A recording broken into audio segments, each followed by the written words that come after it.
Hello students, I hope you all are fine and welcome back to Dream Accounting. Today we are going to do some MCQs of enterprise management. So let's start it. What is the primary goal of enterprise management? Reducing employee count, maximizing efficiency and achieving strategic goals, increasing product complexity, avoiding risk.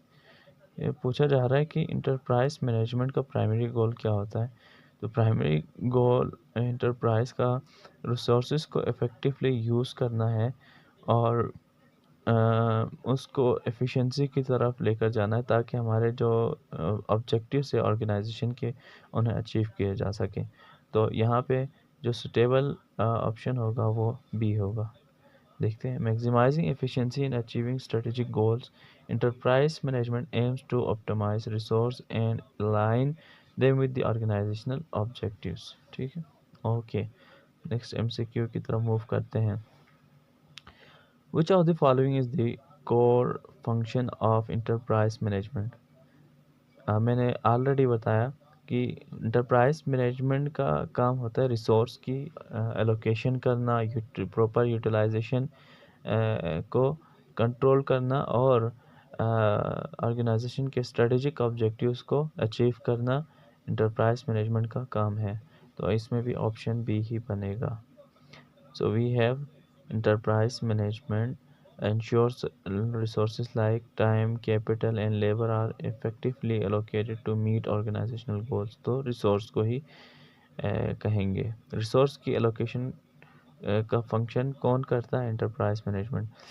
So third is what does enterprise management primarily focuses on? enterprise management primarily किस चीज़ में focus करता है? Maximising profit through short term strategies, achieving organizational objectives through optimal resource use, ignoring customer needs, maintaining fixed organizational structures। Maximizing profit through short-term strategies, short term strategies को adopt नहीं करता enterprise management, long term strategies को adopt करता है।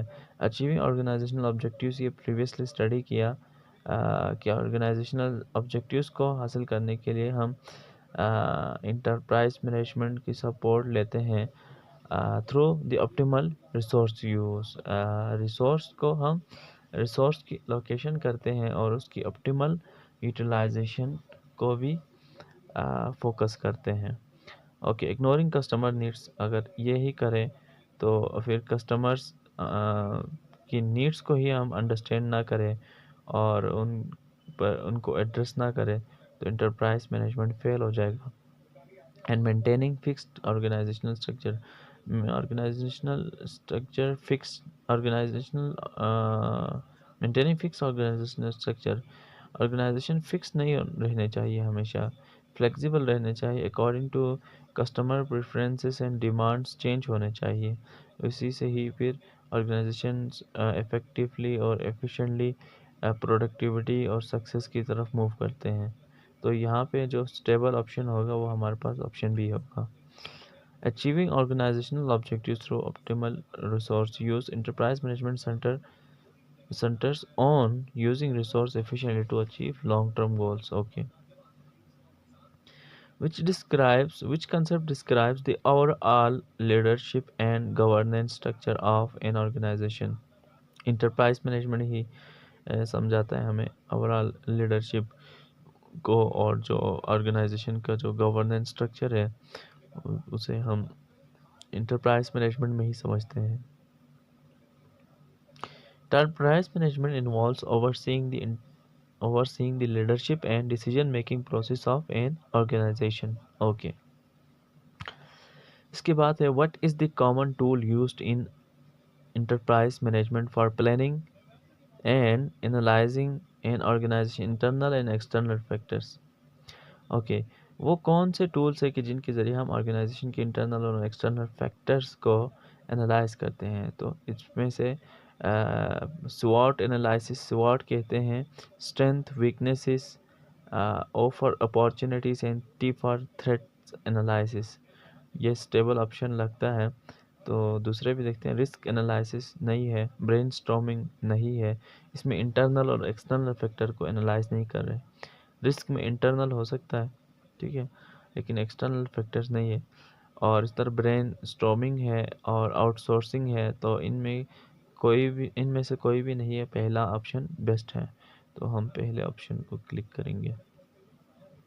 SWOT analysis is widely used in enterprise management to assess strength, weaknesses, opportunities, and threats. Okay. What is one of the major legal challenge businesses face in 21st century? 21st century में सबसे बड़ा legal challenge businesses के लिए क्या है? New product development, compliance with data protection laws, reducing advertising cost, employ motivation.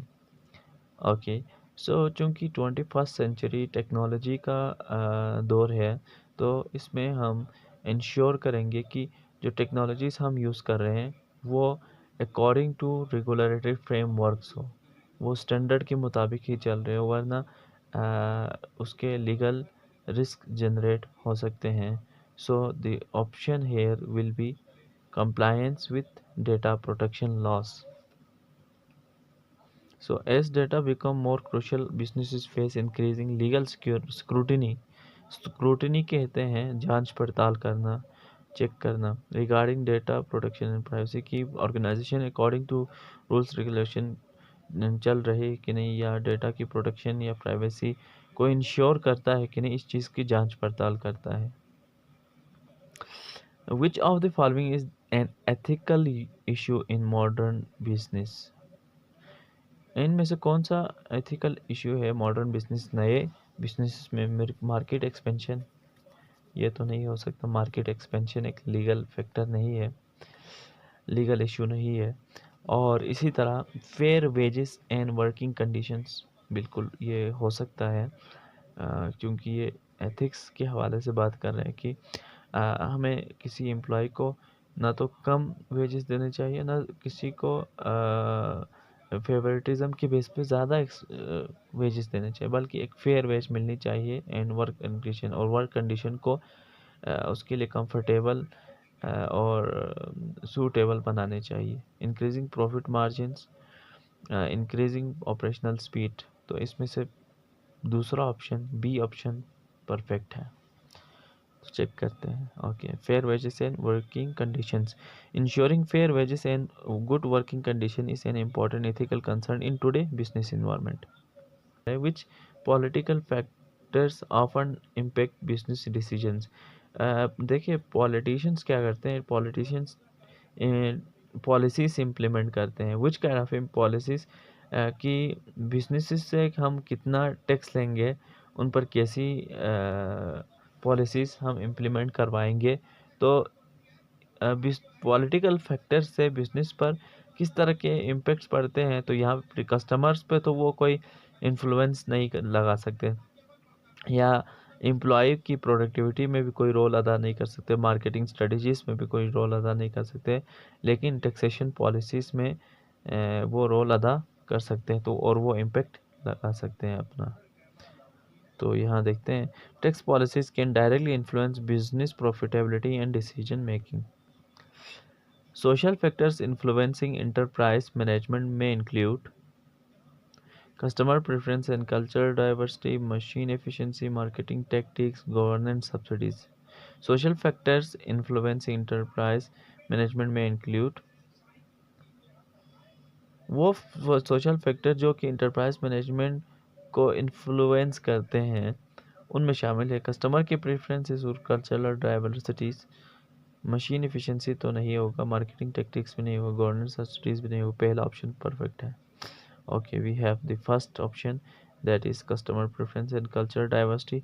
Social factors like consumer behavior and cultural diversity affect how business interact with markets. Okay, which economic challenge may businesses face globally in 21st century?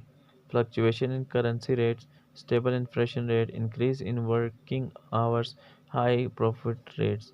तो पे यहाँ पे देखिए आप, ये जो option है, ये तो सरासर गलत लग रहा है, क्योंकि इन्फ्लेशन रेट पे कोई असर नहीं होता वक़्त के चेंज होने से। ठीक है, और इसी तरह वक़्त के चेंजेस होने से नहीं होती, बल्कि एक्सचेंज रेट या डिमांड के ऊपर नीचे होने से चेंज आ जाता है इन्फ्लेशन रेट में। इंक्रीज़ इन वर्किंग आवर्स, ये भी नहीं हो सकता, और इसी तरह हाई प्रॉफिट रेट्स भी नहीं हो सकता। तो क्या होगा, फ्लक्चुएशन इन करेंसी रेट्स हो सकता है।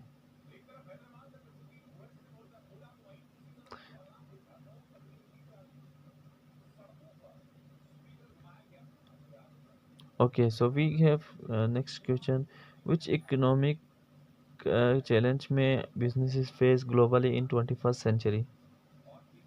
Fluctuation in currency exchange rates, stable inflation rate, increase in working hours, and high profit rates.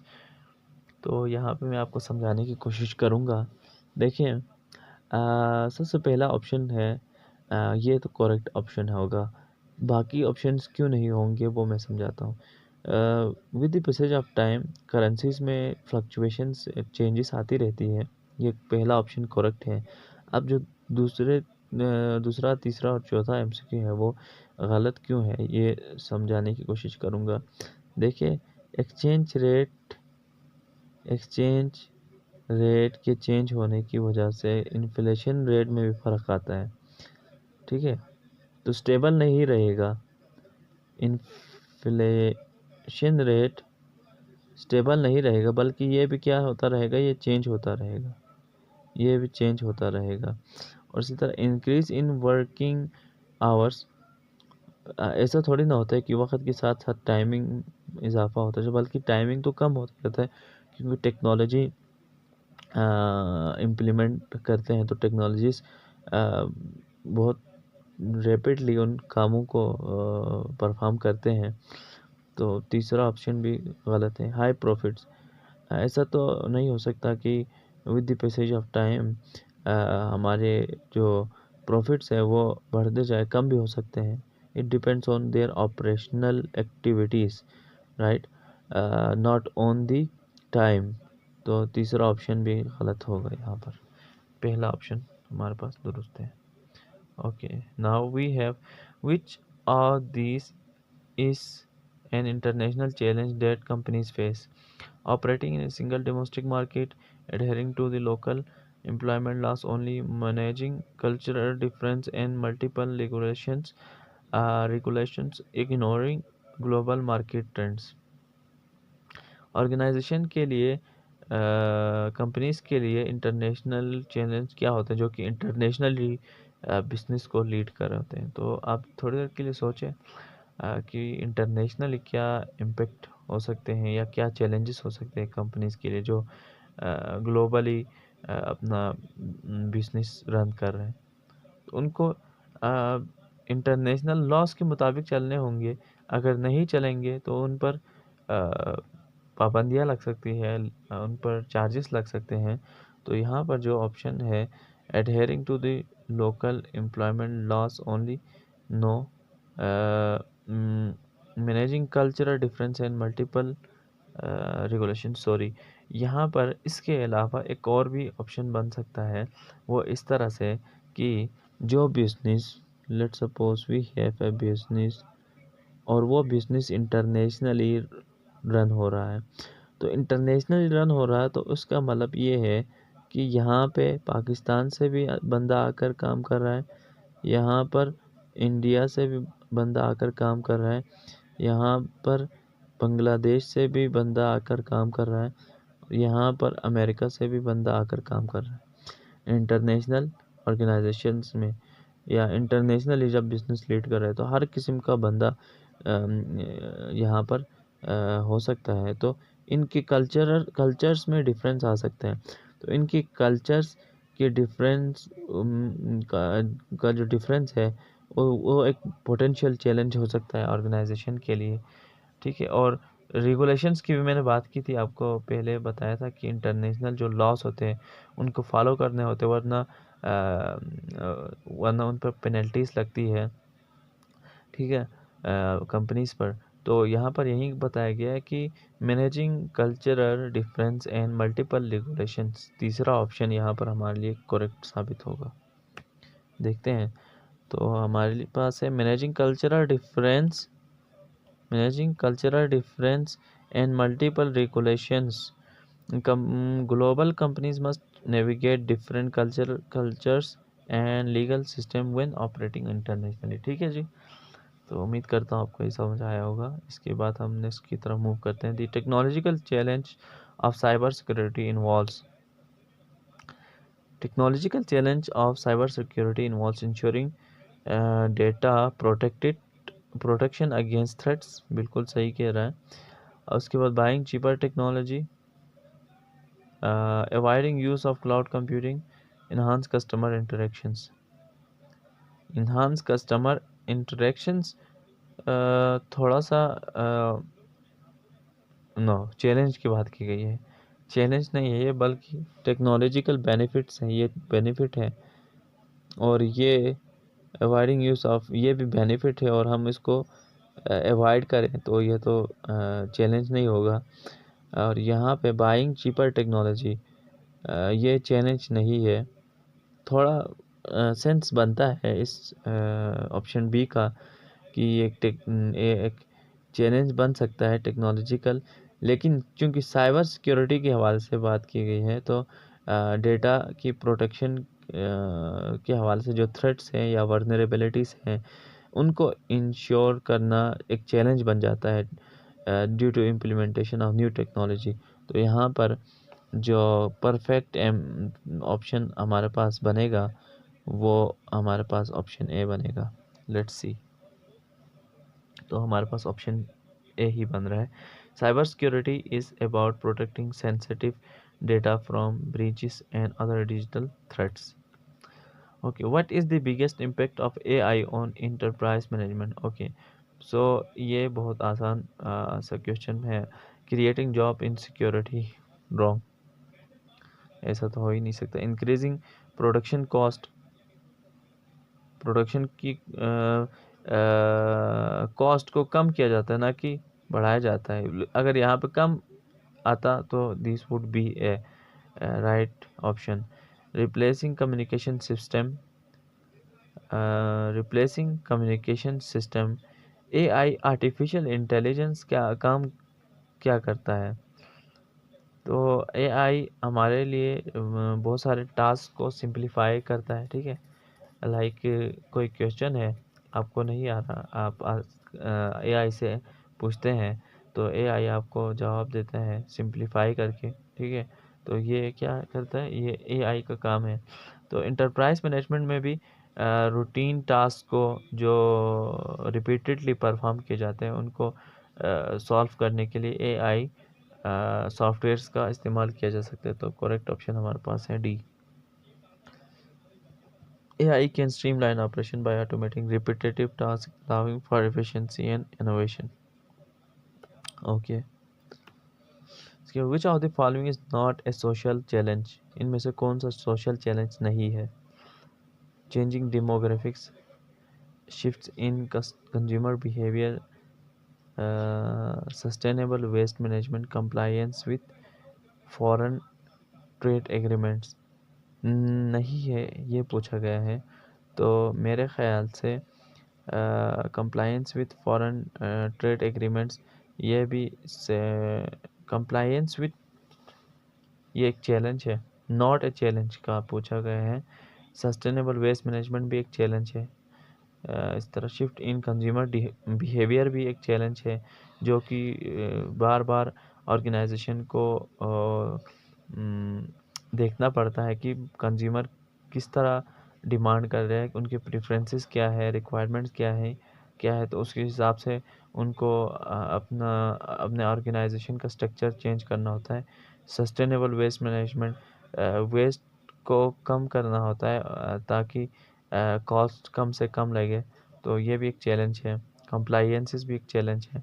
Changing demographics challenge नहीं है। डेमोग्राफिक्स से मुराद पॉपुलेशन में इजाफा हो रहा है, तो पॉपुलेशन में इजाफा होना उनके लिए एक चैलेंज नहीं है, बल्कि ये तो अपॉर्चुनिटी है, क्योंकि जितनी ज़्यादा पॉपुलेशन होगी उतनी ज़्यादा उनके प्रोडक्ट सेल होंगे। ओह, यहाँ पर नॉट ए सोशल चैलेंज पूछा गया था, तो यहाँ पर जो ऑप्शन बन रहा है compliance with foreign trade agreement और international challenges, not social challenges. Okay. Demographics में चेंजेस से मुराद ये है, अब देखिए यहाँ पर मैं आपको समझाने की कोशिश करूँगा। डेमोग्राफिक चेंजेस में अब चूँकि पॉपुलेशन बढ़ रही है, ठीक, पॉपुलेशन बढ़ रही है, तो इन पॉपुलेशन में से लोगों की प्रेफरेंसेस को और लोगों के रिक्वायरमेंट्स को अंडरस्टैंड करना एक चैलेंज हो सकता है। ठीक है, तो ये भी एक चैलेंज बन जाएगा। ठीक है, लेकिन चूंकि कंप्लायंस विथ फॉरेन ट्रेड ये एक इंटरनेशनल चैलेंज है, ये सोशल चैलेंज नहीं है, तो यहाँ पर जो परफेक्ट ऑप्शन बनेगा वो ऑप्शन डी होगा। ये ऑप्शन ए गलत है। ओके। इसके बाद in a globalised economy business need to be specially aware of international laws के बारे में पता होना चाहिए। एक तो business need to be specially aware of local competitors, local के साथ तो उनकी कंपटीशन नहीं है बल्कि इंटरनेशनल ही है, तो ये एमसीक्यू यहाँ पर गलत होगा। नेशनल लॉस भी गलत होंगे। इंटरनेशनल सप्लाई चेन इश्यूज ये सही हो सकता है। डिमोस्टिक डिमोस्टिक इन नेशनल को ही कहा जाता है, याद रखिएगा, नेशनल को ही डिमोस्टिक कहा जाता है। तो हम नेशनली डील नहीं कर रहे हैं, हम globalised means we are dealing internationally. So यहाँ पर जो करेक्ट एमसीक्यू होगा वो होगा option C. So, supply chain are more complex in global markets, creating potential challenges for businesses. Which is a direct outcome of political instability in business? Business continuity planning, increase workforce efficiency, higher operational stability, sorry, decreased regulatory challenges. Which is the direct outcome of political instability in business? देखिए, political instability होती है तो उससे सबसे बड़ा मसला क्या हो सकता है ऑर्गेनाइजेशन के लिए? पहला ऑप्शन सही लग रहा है, बिजनेस कंटिन्यूटी प्लानिंग, कि पॉलिटिकल चेंजेस आई है तो उनको अपने बिजनेस की कंटिन्यूटी के लिए लॉन्ग लास्टिंग ऑपरेशंस के लिए प्लानिंग करनी होंगी। और इसी तरह इंक्रीज वर्क फोर्स एफिशिएंसी, ये तो नहीं हो सकता कि कोई पॉलिटिकल चेंज आ गई हो और उस चेंज की वजह से वो अपने वर्क फोर्स की एफिशिएंसी को इंक्रीज़ करें, ऐसा नहीं हो सकता। वो तो overall through out the year चलता रहता है। हायर ऑपरेशनल सस्टेनेबिलिटी, ये भी थ्रू आउट द ईयर चलता रहता है। डिक्रीज रेगुलेटरी चैलेंजेस, ये भी नहीं होती, बल्कि रेगुलेटरी चैलेंजेस ज़्यादा हो सकती है कि जो पॉलिटिकल चेंजेस आई है उससे ऑर्गेनाइजेशन के लिए मज़ीद चैलेंजेस खड़ी हो गई हो, तो रेगुलेटरी चैलेंजेस में इजाफा हो सकता है। तो यहाँ पर ऑप्शन ए मोस्ट सुटेबल है। Political instability can disrupt operations requiring businesses to plan for continuity. ठीक है, okay. Which approach focus on removing inefficiencies and reducing waste in operations? Which approach focus on removing inefficiencies and reducing waste in operations? Traditional management, lean management, autocratic management, outsourcing. तो ये हमने पढ़ा था। लीन management किस चीज़ को focus करता है? Focus is on reducing waste, saving cost. ठीक है, रिड्यूसिंग वेस्ट था, ठीक है ना? ये कहाँ चला गया? रिड्यूसिंग वेस्ट, ओके, इस पे फोकस करता है, रिड्यूसिंग वेस्ट इस पे फोकस करता है। तो यहाँ पर हमारे पास ऑप्शन बी करेक्ट होगा। लीन management is about optimizing efficiency by minimizing waste and improving processes. Okay. What is the main focus of strategic management? Strategic management याद रखिए, स्ट्रेटजिक हमारे पास 3 किस्म की मैनेजमेंट होती है। एक तो होती है ऑपरेशनल मैनेजमेंट,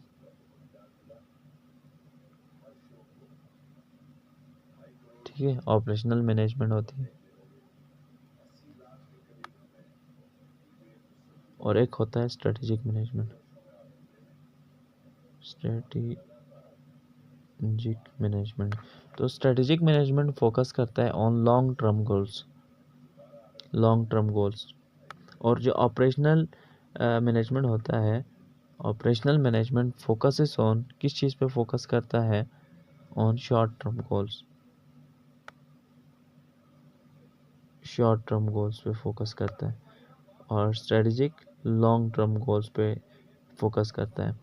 और लॉन्ग टर्म बहुत ही ज़्यादा कॉम्प्लिकेटेड होते हैं as compare to short term. Short term routine होते हैं, रोज़ाना परफॉर्म होने वाले टास्क होते हैं, रूटीन टास्क होते हैं ज़्यादातर, ठीक, रिपीटेटिव टास्क भी कहा जा सकता है, रिपीटेटिव रूटीन, रूटीन टास्क हो सकती है, ठीक है। लेकिन लॉन्ग टर्म गोल बहुत ही कॉम्प्लेक्स किस्म के हो सकते हैं और इनके सिवियर नताइज भी हो सकते हैं, बिकॉज इनके बारे में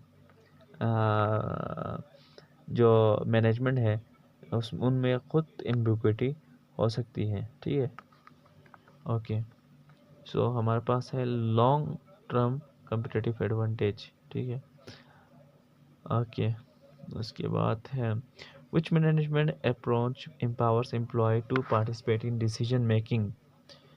डिसीजन मेकिंग में कौन सी अप्रोच एम्प्लॉयज़ को एम्पावर करती है, उनको हिस्सा लेने में मदद देती है। तो टॉप डाउन अप्रोच नहीं है, टॉप डाउन में सिर्फ जो एग्जीक्यूटिव्स होते हैं वो डिसीजन लेते हैं। सेंट्रलाइज में उसमें भी एक ही बंदा चला रहा होता है सारा system.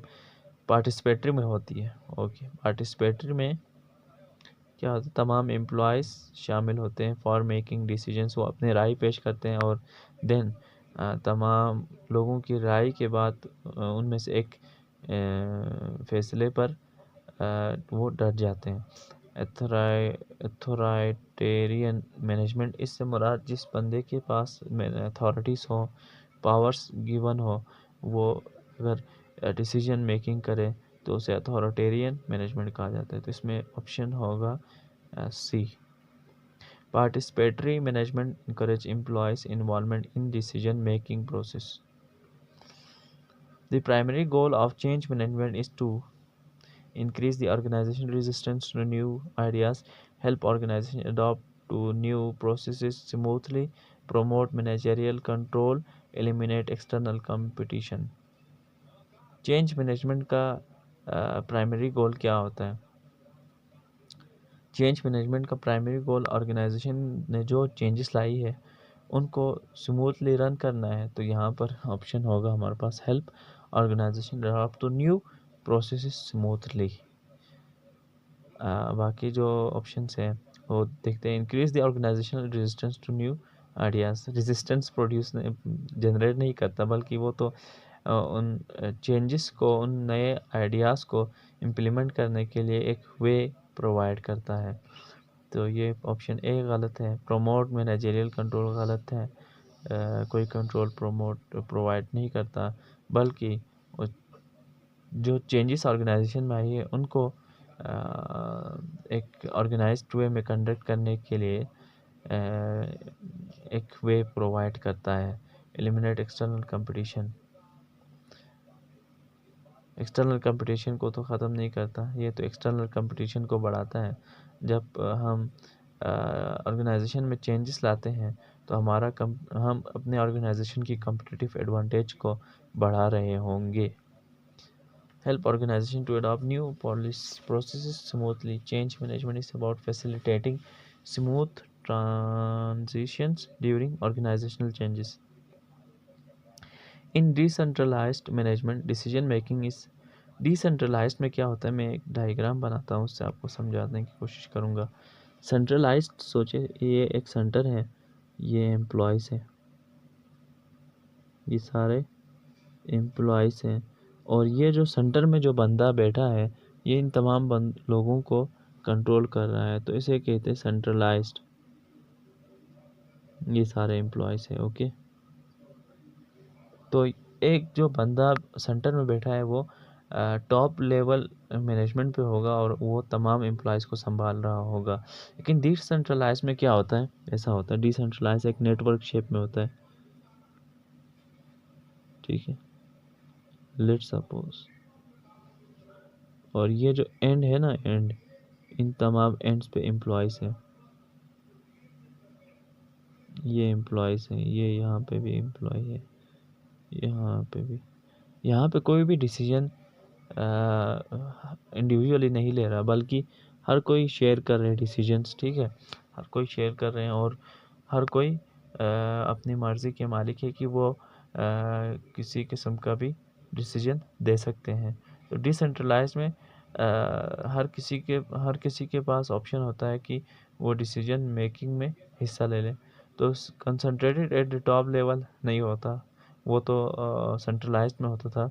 Separate out across various department और यूनिट्स, बिल्कुल सही कह रहा है। ये देखिए मुख्तलिफ डिपार्टमेंट से सेपरेट हुआ हुआ है, मुख्तलिफ डिपार्टमेंट्स और यूनिट्स में तकसीम हुआ हुआ है, तो इसी को ही डिसेंट्रलाइज मैनेजमेंट कहते हैं। कंट्रोल्ड बाय एक्सटर्नल कंसल्टेंट्स, गलत है। Only handled by the board of directors, ये भी गलत है। Separate out across various departments और units, decentralise management distribute decision making authority across various parts of the organisation. तो डायग्राम में मैंने अच्छे से समझाया आपको। Agile management emphasise, agile word पहले समझे कि एजाइल क्या है। एजाइल, एजाइल से मुराद है कि कोई भी प्रोसेस कितना ज़्यादा फ्लेक्सिबल है, ठीक है, कितना ज़्यादा एक्टिव है, एक्टिव है, या इसको हम एक और वर्ड भी दे सकते हैं, and that would be like alert. ठीक है, कितना अलर्ट है। अलर्ट का मतलब क्या होगा कि जो भी इन्वायरमेंट में कोई चेंजेस आएगी तो वो उस हिसाब से अपने आप को एक्टिव करेगा या अपने आप में चेंजेस लाएगा, तो उसे हम एजाइल कहते हैं। तो यहाँ पर एजाइल मैनेजमेंट के बारे में पूछा गया है। Agile management emphasise hierarchical control, ये नहीं हो सकता है। फ्लेक्सिबिलिटी एंड कोलैबोरेशन, ये हो सकता है कि वो एनवायरनमेंट में आने वाली चेंजेस के हिसाब से अपने आप को फ्लेक्सिबल रखता है, तो उसमें कोई भी चेंजेस की जा सकती है। Okay, and reducing employees involvement, ये गलत है। लेंथी डिसीजन मेकिंग प्रोसेस, ये भी नहीं होता, बल्कि एजाइल का मतलब तो एक्टिव है, यकदम उसमें चेंजेस लाई जा सकती है। तो flexible and collaboration, agile management values adaptability and team working to respond to change quickly. ठीक है, okay. Which of the following is the core principle of lean management. तो लीन मैनेजमेंट हमने पहले ही बात की थी कि प्रोसेसेस को स्ट्रीमलाइन करता है और वेस्ट को मिनिमाइज़ करता है। तो यहाँ पर है पहला option, minimising waste to increase profit, ये सही है। Focus is on customer value and minimising waste, चूँकि यहाँ पर दोनों ही बातों पर बात की गई है, focus on customer value and minimising waste, तो मेरे ख्याल से ये ऑप्शन भी करेक्ट होगा। सेंट्रलाइजिंग डिसीजन मेकिंग और इसी तरह रिड्यूसिंग कस्टमर इन्वॉल्वमेंट, तो इनमें भी ऑप्शन मोस्ट स्टेबल है। Focus on customer value and minimizing waste. Lean management aims to create value for customer while reducing unnecessary waste in processes. What is the primary characteristics of hierarchical organizational structure? Hierarchical structure किसे कहते हैं? Hierarchical structure एक organised वे में instructions flow होती हैं like this, और इनके under में और दो बंदे हैं। ठीक है, तो यहाँ से टॉप डाउन अप्रोच है, ये top from higher level to lower level orders pass हो रहे हैं। तो रीड करते हैं, primary characteristics of hierarchical organisation structure पूछा जा रहा है। Equal distribution of authority, wrong. Clear line of authority from top to bottom, right. No defined leadership, no defined leadership defined होती है, ये एग्जीक्यूटिव्स होते हैं, फिर ये मैनेजरियल लेवल है, ये ऑपरेशनल लेवल है, ठीक है। ओके, इसके बाद fluid flexible role for all employees गलत है, जो ऑर्डर्स मिलेंगे उस हिसाब से करेंगे। तो यहाँ पर जो करेक्ट ऑप्शन बनेगा हमारे पास ऑप्शन बी है। Clear lines of authority from top to down. In hierarchical structure, authority flow from higher to lower level of organization. An example of sustainable management. Okay, sustainable management को पहले समझे। Sustainable management किसे कहते हैं? Means कि organisation को sustain रखना, ठीक है, कि वो कैसे ऑर्गेनाइजेशन को सस्टेन रखेंगे, इस मैनेजमेंट को सस्टेनेबल मैनेजमेंट कहा जाता है। तो उसकी एग्जांपल क्या हो सकती है? Increasing production to meet customer demands at all cost, focuses only on short term financial goals, integrating environmental sustainability practices into operations, ignoring the impact of production on the environment. तो यहाँ पर increasing production to meet consumer demands at all cost, no. Focusing only on short term financial goals, ऐसा हो तो फिर short term financial goals पे focus नहीं करते ऑर्गेनाइजेशंस, तो लॉन्ग टर्म फाइनेंशियल गोल्स पे फोकस करते हैं। शॉर्ट टर्म तो छोटे छोटे बिजनेस जो रन कर रहे होते हैं उन पे वो फोकस करते हैं। जो बड़े ऑर्गेनाइजेशन होते हैं वो बड़े लॉन्ग टर्म फाइनेंशियल गोल्स पे फोकस करते हैं। Integrating environmental sustainability practices into operation, okay. Environment में आने वाली चेंजेस के हिसाब से वो अपने ऑर्गेनाइजेशन को सस्टेनेबल रखने के लिए कुछ प्रैक्टिसेस इम्प्लीमेंट करते हैं, तो इसे सस्टेनेबल मैनेजमेंट कहा जाता है। Like for the corporate social responsibility, वो अपने आप को क्या करते हैं, नेचर को सेव करने के लिए कुछ इनिशिएटिव्स लेते हैं। लाइक कार्बन की एलिमिनेशन करते हैं या वेस्ट को रिड्यूस करते हैं। तो ये सारे इन्वायरमेंटल सस्टेनेबिलिटी प्रैक्टिसेस हैं जो कि ऑपरेशंस में इंटीग्रेट किए जाते हैं ताकि सस्टेनेबल मैनेजमेंट को इम्प्रूव किया जा सके। तो ये एक एग्जांपल है, ठीक है, सस्टेनेबल मैनेजमेंट की। Sustainable management includes incorporating eco friendly practices in business operations, okay, option C है। What is the advantage of decentralised management? मैंने आपको पहले बताया था डिसेंट्रलाइज क्या होता है और सेंट्रलाइज्ड मैनेजमेंट। सेंट्रलाइज्ड मैनेजमेंट और डिसेंट्रलाइज्ड मैनेजमेंट, पहले उन दोनों में फ़र्क वाज़ेह होना चाहिए। और डिसेंट्रलाइज्ड मैनेजमेंट के का क्या फ़ायदा है? तो faster decision making eight the top level में तो होता ही नहीं है डिसीजन, क्योंकि डिसेंट्रलाइज्ड होता है तो हर कोई इसमें पार्टिसिपेट करता है डिसीजन मेकिंग में। तो localise decision making tailor to specific needs, okay, ये ऑप्शन बन सकता है क्योंकि इसमें सारे ही जितने भी इन्वॉल्व है इस बिज़नेस में डिसीजन मेकिंग में हिस्सा ले रहे हैं और वो अपने स्पेसिफिक नीड्स के मुताबिक उन डिसीजन मेकिंग को टाइलर कर रहे हैं, प्रिपेयर कर रहे हैं, ठीक है। Increasing control from the executive team, गलत है, एग्जीक्यूटिव टीम होती ही नहीं है। Limited involvement of employees in decision making, ये भी रॉन्ग, ऑप्शन है होगा B. Localized decision making tailored to specific needs. Decentralized management allows for decisions that are more responsive to local conditions and needs. Which of the following is an example of traditional management? Empowering employees to make decision making centralized at the top, encouraging flexible cross functional teams, focusing on continuous innovation. Which of the following is an example of traditional management? Traditional management क्या है? वैसे traditional management में ना जब top management, वैसे हमेशा हर organisation में जो डिसीजंस लेते हैं वो टॉप मैनेजमेंट ही लेती है, तो उसी को ट्रेडिशनल मैनेजमेंट कहा जाता है। तो यहाँ पे उसके हवाले से जिक्र किया गया है। Exam empowering employees to make decisions गलत है। ओके, यहाँ पे option B, decision making centralise at the top, option B हमारे पास करेक्ट ऑप्शन होगा। Traditional management typically involves top down decision making process. Strategic management primarily involves planning for future to ensure competitive advantage, ये हो सकता है।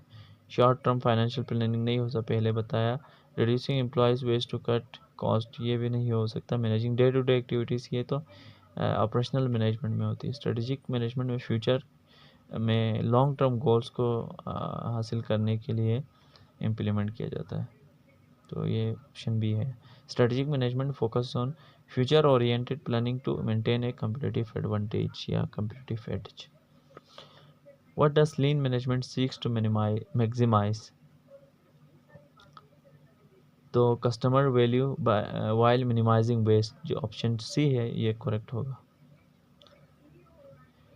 The main goal of participatory management is, participatory management में हर एक decision लेता था, हर एक अपनी राय पेश करता था। तो involve employees in making decision for organisation, तो ऑप्शन बी सही होगा, क्योंकि ये सारे हमने पहले एक बार किए, तो इसलिए मैं जल्दी जल्दी मूव कर रहा हूँ टू नेक्स्ट एमसीक्यू। ठीक है, तो ऑप्शन बी हमारे पास करेक्ट होगा। Which of this is an example of technological challenge for businesses in the 21st century? So introduction of automation and AI in operations, ये हमारे लिए एक टेक्नोलॉजिकल चैलेंज हो सकता है। ठीक है, ओके। इसकी बात है, an organisation that values input from employees at all levels like uses which approach, तो पार्टिसिपेटरी, हर एम्प्लॉयज़ में पार्टिसिपेट कर रहे हैं, तो इसमें इसको पार्टिसिपेटरी मैनेजमेंट का कहते हैं। हायरार्की में टॉप डाउन अप्रोच होता था, टॉप से एग्जीक्यूटिव्स ऑर्डर्स देते थे और फ्रंट लाइन वर्कर्स उसको इम्प्लीमेंट करते हैं, उस पे काम करते हैं। मिडल लाइन वर्कर्स उनको इम्प्लीमेंट करवाते हैं। ऑटोक्रेटिक में एक बंदा जिसके पास अथॉरिटीज़ हो वो डिसीजन लेता है, और जो उसके मातहत है सबऑर्डिनेट्स है वो उसके डिसीजन को फॉलो करते हैं। टास्क मैनेजमेंट में एक पर्टिकुलर टास्क के करने के लिए क्या जो टास्क मैनेजर्स होते हैं वो डिसीजंस देते हैं और उसके मुताबिक तमाम चीज़ें की जाती हैं। तो यहाँ पे जो ऑप्शन होगा वो पार्टिसिपेटरी मैनेजमेंट होगा। इसकी बात है, which of the following is not a focus of change management, change management का फोकस नहीं है इनमें से। एम्प्लॉय एंगेजमेंट नहीं, चेंज मैनेजमेंट तो चेंज पे फोकस करता है। ठीक है, resistance to innovation, change management तो इनोवेशन को फोकस करता है, तो यहाँ पे तो रेजिस्टेंट की बात की है, तो गलत है। Organisational culture shift, organisational cultural shifts, ये जब इंटरनेशनली हम ऑर्गेनाइजेशंस को लीड करते हैं तब कल्चरल शिफ्ट आ सकते हैं, तो ये चैलेंज बन सकता है। लेकिन यहाँ पर चेंज मैनेजमेंट में एक कल्चरल ऑर्गेनाइजेशनल कल्चरल शिफ्ट एक फोकस नहीं हो सकता, बल्कि नई टेक्नोलॉजी इनोवेशन को इम्प्रूव करना, इनोवेशन लाना अपने ऑर्गेनाइजेशन में, ये एक फोकस हो सकता है ऑफ चेंज मैनेजमेंट। तो adoption of new technologies, option D correct होगा। नॉट का कहा गया है, sorry for that, most of the students do mistake like this, कि वो नॉट को भूल जाते हैं and they tick the wrong option. So हमने भी यहाँ पर यही गलती की है कि एडॉप्शन ऑफ न्यू टेक्नोलॉजीज, वैसे तो चेंज मैनेजमेंट की फोकस होती है, लेकिन यहाँ पे पूछा गया नॉट ए फोकस, तो नॉट ए फोकस होगा तो रेजिस्टेंस टू इनोवेशन होगा। ठीक है, ओके, यहाँ पर हमारा जो ऑप्शन बनेगा that would be option B. Okay, इसकी बात है in a highly hierarchical company decisions are usually made by the top executives only, right, option B. The rising of e-commerce has highlighted which of the following business challenges? The rising the rise of e commerce ने cyber security के related और data के protection के related challenges I हैं e commerce की वजह से। तो ऑप्शन होगा हमारे पास बी, क्योंकि हमने ये पहले किए हैं इसलिए मैं जल्दी जल्दी मूव कर रहा हूँ टू नेक्स्ट MCQ, ठीक है, ताकि टाइम वेस्ट ना हो। तो हम देखते हैं increase need for secure cyber security and data protection, e commerce growth has राइज्ड concerned about cybersecurity and protecting consumer या customer data. What is the common strategy in strategic meaning long term planning? ठीक है, option B होगा। इसकी बात है which approach to management allows decision to be made closer to the operational level? Which approach to management allows decision to be made closer to operational level? Centralise management, decentralise management, top down approach या traditional management? तो मेरे ख्याल से यहाँ पे जो correct option हो सकता है वो ऑप्शन बी होगा, क्योंकि ऑपरेशनल लेवल में कौन आता है? फ्रंट लाइन वर्कर्स आते हैं, एम्प्लॉयज़ आते हैं। तो जब एम्प्लॉयज़ ही डिसीजन मेकिंग के क्लोज हो जाए, वो भी डिसीजन मेकिंग में हिस्सा लेना शुरू करें, तो वो कौन सी मैनेजमेंट होगी? वो डिसेंट्रलाइज मैनेजमेंट होगी, जिसमें पार्टिसिपेटरी मैनेजमेंट हो रही है, जिसमें हर कोई पार्टिसिपेट कर रहा है। तो ये ऑप्शन बी ही है। उसके बाद है which concept describe the overall leadership and governance structure of organisation? Micro management, enterprise management, external consulting, task delegating? Which concept describe the overall leadership and governance structure? Overall leadership and governance structure enterprise management ही describe करता है। Option B हमारे पास correct होगा। Sorry, यहाँ पर कोई और किसी और आंसर का ऑप्शन यहाँ पे शो हो रहा है, ठीक है, तो इसको स्किप करना है, लेकिन मेरे ख्याल से ऑप्शन बी ही करेक्ट होगा हमारे पास। इसकी बात है which concept describe the overall. अच्छा, अब यहाँ पर दोबारा से वही रिपीट हुआ है, तो ये दोबारा से वही आ रहा है, दोबारा से वही आ रहा है, दोबारा से वही आ रहा है।